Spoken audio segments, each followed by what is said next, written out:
அப்போ இந்த உடல் பருமன் பெண்களுக்கு பார்த்தீங்கன்னா, நம்மளோட கழுத்துல, இந்த பக்கத்துல ஃபேஸ்ல வந்து சதை போடுதுன்னுவாங்க. கையில சதை போடுதுன்னுவாங்க. வயிறு பகுதியில சடை போடுது.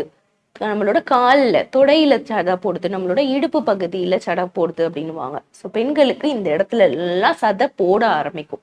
அந்த இடத்துல நம்ம ஒழுங்கா ஆக்டிவா இல்ல ஃபுட்டு சாப்பிடுறோம். அது ஒழுங்கா வெளிய போகல. இன்னொன்னு நம்ம ஆக்டிவான ஒர்க் அவுட்ஸ் பண்ணலன்னும் போது நம்மளுக்கு கண்டிப்பா அது பிரச்சனைகள் பண்ணும்.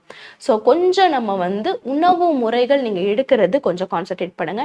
நைட்டு வந்து ஈஸியா டைஜஸ்ட் ஆகுற ஃபுட்ஸ் கொஞ்சம் எடுத்துக்கோங்க. தண்ணி கொஞ்சம் குடிங்க நல்லா.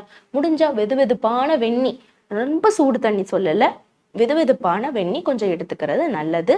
அதே மாதிரி உங்களுக்கு சளி தொந்தரவு இருக்குன்னா மிளகு, தினசரி மிளகு எடுங்க. அது நல்ல எஃபெக்டிவா இருக்கும். நீங்க வரி பண்ண வேண்டாம். இதோட சேர்த்து மருத்துவரை பார்க்கறது நல்லது.